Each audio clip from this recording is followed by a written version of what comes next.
Tai baigė studijas, čia su draugu, kurio nematau, išsinuomom, bet visai šalia užupį butą.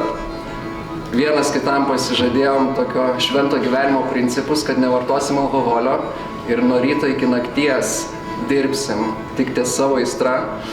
Ir taip aš įnikau į matematikos istoriją, matematikos filosofiją.